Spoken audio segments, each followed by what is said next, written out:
Promises समझने के बाद एक बड़ा क्वेश्चन आता है कि अगर हमें मल्टीपल एसिंक्रोनस टास्क को एक साथ हैंडल करना हो तो हम उनके रिजल्ट को एफिशिएंटली कैसे मैनेज कर सकते हैं। इसलिए हमें जावास्क्रिप्ट देता है 3 methods, promise.all, promise.race and promise.allSettled। आज हम इन तीनों को समझेंगे एग्जाम्पल्स के साथ ताकि आप अपने प्रोमिसेस को प्रोफेशनल तरीके से हैंडल कर सकें। तो हेलो गाइस, मेरा नाम है लोकेंद्र, आप देख रहे हैं लोकी अनलॉक्ड, जहां हम अनलॉक करेंगे आपके ट्रू पोटेंशियल को। चलिए चलते हैं कंप्यूटर स्क्रीन पर और शुरू करते हैं।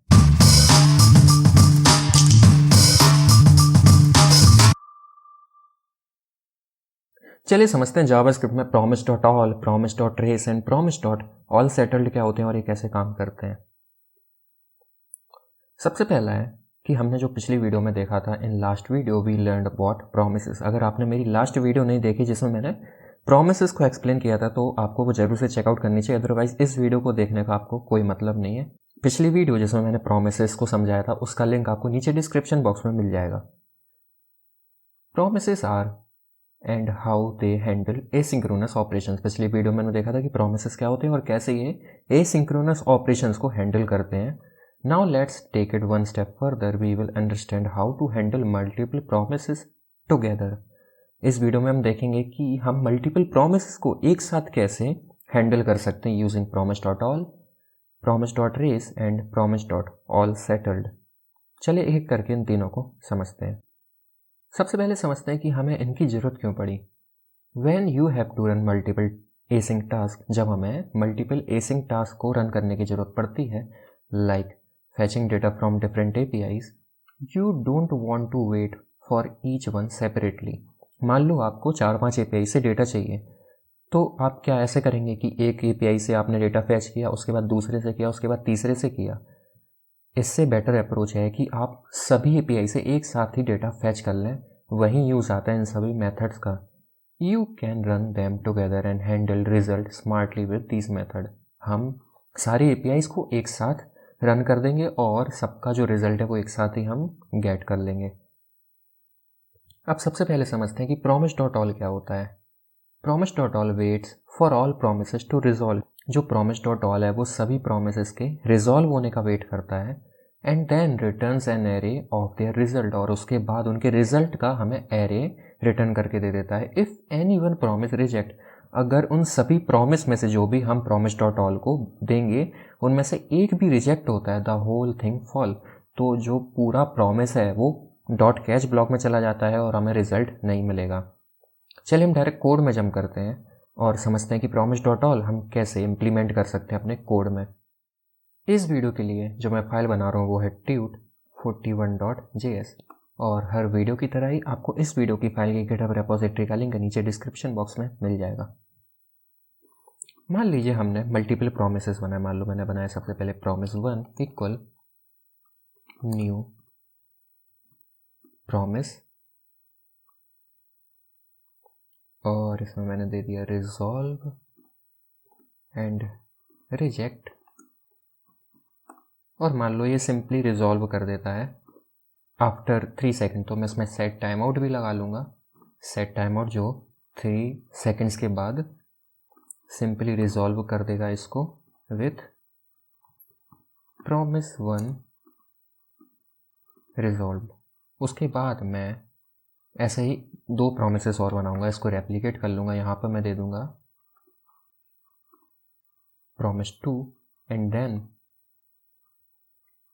यहाँ पर मैं दे दूँगा promise3।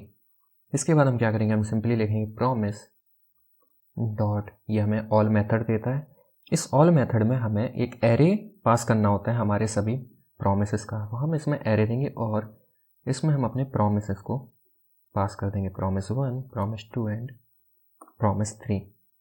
उसके बाद जैसे हम नॉर्मल प्रॉमिस में करते थे हम इसमें डॉट देन ब्लॉक लगाएंगे, और हमें यहाँ पर जो भी रिस्पॉन्स मिलेगा हम सिंपली उस रिस्पॉन्स को प्रिंट कर लेंगे।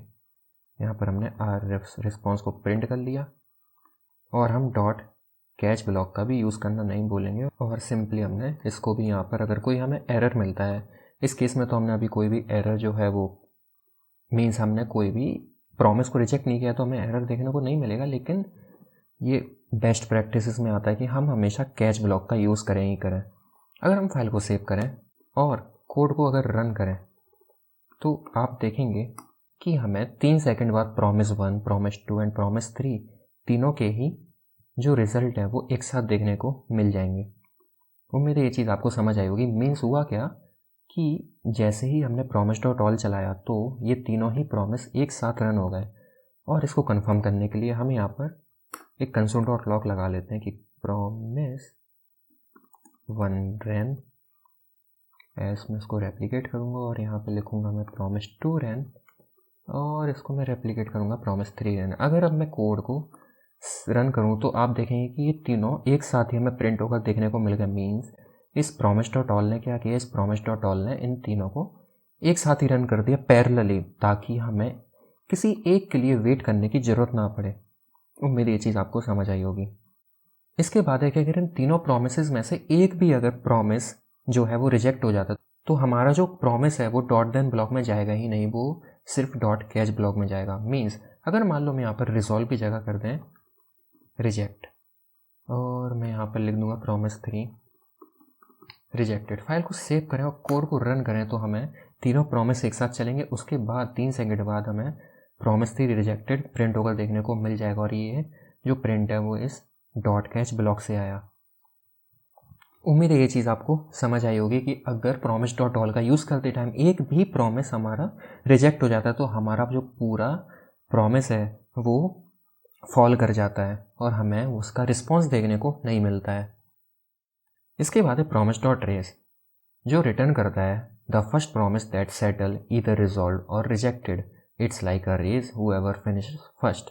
मीन्स हमने मान लो जैसे हमने पिछले एग्जाम्पल में 3 प्रोमिसेस का एग्जाम्पल लिया था, तो उन तीनों में से जो भी पहले रिजेक्ट या फिर रिजॉल्व हो जाता है promise.raise उसी को रिटर्न कर देता है। फॉर एग्जाम्पल मान लो हम यहाँ पर 3000 की जगह देते हैं 1000 मिली सेकेंड और अगर मैं इसको करूँगा कॉमेंट आउट, इसके बाद मैं इसको कॉमेंट आउट के साथ साथ इसको रेप्लिकेट भी करूँगा और यहाँ promise.all की जगह यूज़ करेंगे हम promise.raise का और ये भी सेम आर्गूमेंट लेता है। मीन्स हमें एरे में अपने सारे प्रोमिसेस को इसको पास करना होता है। हम फाइल को सेव करेंगे, कोड को रन करेंगे तो हमें तीनों जो प्रॉमिस है वो एक साथ रन होकर मिल जाएंगे, लेकिन जो promise1 है वो पहले रिजॉल्व हो जाएगा, उसी का हमें आउटपुट देखने को मिलेगा। हमें बाकी दोनों प्रोमिसेस का आउटपुट देखने को नहीं मिलेगा क्योंकि जो बाकी दोनों प्रोमिसेस थे वो 3 सेकेंड ले रहे थे रिजॉल्व या रिजेक्ट होने में, लेकिन जो promise1 था वो सबसे जल्दी रिजॉल्व हुआ सिर्फ 1 सेकेंड में और ये उसी प्रॉमिस का रिजल्ट रिटर्न करता है जो सबसे पहले रिजॉल्व हो जाता है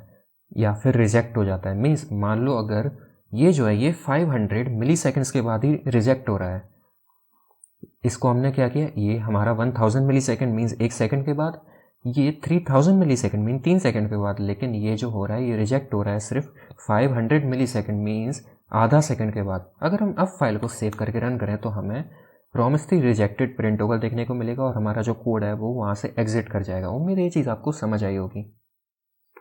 इसके बाद आता है promise.all सेटल्ड जो कि वेट करता है ऑल promises का to finish no matter if they resolve और reject, it gives you the result of each promise with it status.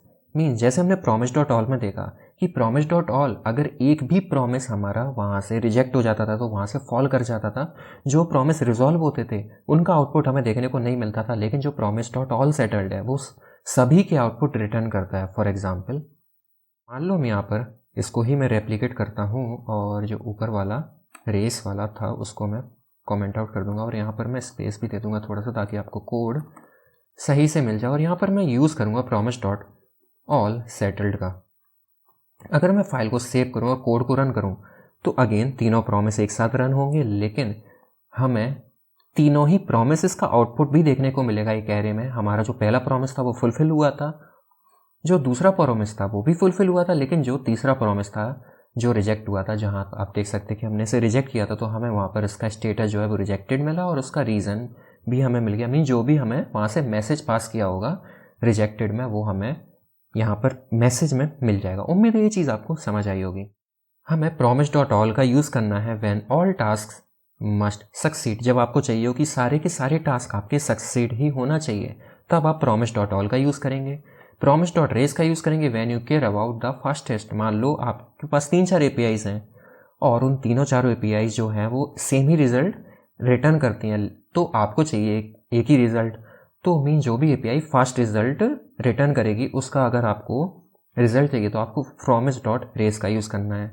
Promise dot all settle का यूज़ करेंगे when you need result of task regardless of success और failure. अगर आपको चाहिए कि कोई task जो है वो या तो सक्सेस हो या फेल्ड हो, उसकी आपको टेंशन नहीं लेनी, आपको सिर्फ रिजल्ट चाहिए, तो आप प्रॉमिस डॉट ऑल सेटल्ड का यूज़ करेंगे। उम्मीद है ये चीज़ें आपको समझ आई होगी।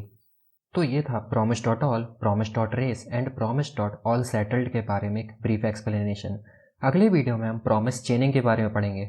अगर वीडियो पसंद आई हो तो लाइक करें, नए हो तो सब्सक्राइब करें चैनल को और बेल आइकन को दबाना मत भूलिएगा। धन्यवाद।